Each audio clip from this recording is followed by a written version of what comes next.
Hi viewers, welcome to my channel mythic visions. The birth of Durgadevi. Durgadevi జననం. ఒకప్పుడు రంభాసురుడు అనే భయంకరమైన రాక్షసుడు ఉండేవాడు. అతడు మహిషి అనే ఒక అందమైన గీదను వివాహం చేసుకున్నాడు. వారికి మానవాతీత శక్తులతో అంటే సూపర్ పవర్స్తో ఒక కుమారుడు జన్మించాడు. అతని పేరే మహిషాసురుడు, రాక్షసుల రాజు. కొంతకాలానికి మహిషాసురుడు రాక్షసులకు రాజయ్యాడు.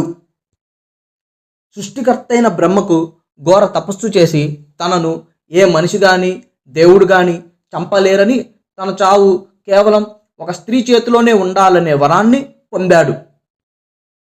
తన వర గర్వంతో అసురుల సేనలతో కలిసి భూలోకాన్ని ఆక్రమించాడు. తరువాత దేవతలకు రాజైన ఇంద్రుడితో 100 సంవత్సరాలు ఘోర యుద్ధం చేసి యుద్ధంలో ఇంద్రుడిని ఓడించి స్వర్గానికి రాజయ్యాడు. స్వర్గానికి రాజైన తర్వాత మహిషాసురుడు ఇంద్రుడు, సూర్యుడు, అగ్ని, యముడు మరియు ఇతర దేవతల అధికారాన్ని లాక్కొని వారిని స్వర్గం నుండి తరిమికొట్టాడు. దానితో వారు సామాన్య మానవుల్లాగా భూమి మీద తిరిగారు. అప్పుడు దేవుళ్ళందరూ బ్రహ్మదేవుడితో కలిసి శివుడు, విష్ణువుతో సమావేశం అవుతారు.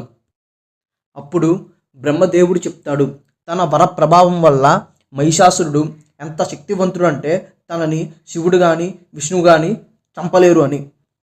ఇప్పుడు దేవుళ్ళను కాపాడాలంటే వారికి ఒక గొప్ప స్త్రీ శక్తి కావాలి. తనే దేవుళ్ళందరికంటే శక్తివంతురాలు, ఆదిపరాశక్తి మన దుర్గమ్మ. బ్రహ్మ, విష్ణు, శివుడు కోపంతో తమ కనుబొమ్మలను కదుల్పుతారు. కోపంతో ఉన్న వారి ముఖం నుండి అలాగే దేవతల శరీరాల నుండి కూడా ఒక గొప్ప కాంతి పుడుతుంది.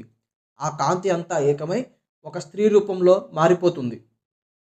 శివుడి కాంతి నుండి దేవి ముఖము, యముడి కాంతి ఆమె జుట్టుగా, విష్ణువు కాంతి ఆమె చేతులుగా, వరుణుడు కాంతి ఆమె కాళ్ళుగా మారాయి. అలాగే మిగిలిన ఒక్కొక్క దేవుని కాంతి దేవిలో ఒక్కొక్క భాగంగా మారాయి. శివుడు తన త్రిశూలాన్ని, విష్ణుదేవుడు తన సుదర్శన చక్రాన్ని, అగ్నిదేవుడు తన ఈటను, అలాగే ఒక్కొక్క దేవుడు ఒక్కొక్క ఆయుధాన్ని దేవికి సమర్పించారు. ఈ ఆయుధాలను ధరించి దేవి 9 రోజులు యుద్ధం చేసి 9వ రోజున మహిషాసురుని సంహరించి మహిషాసుర మర్దినిగా పూజలు అందుకుంటుంది. Please like, share and subscribe my channel mythic visions.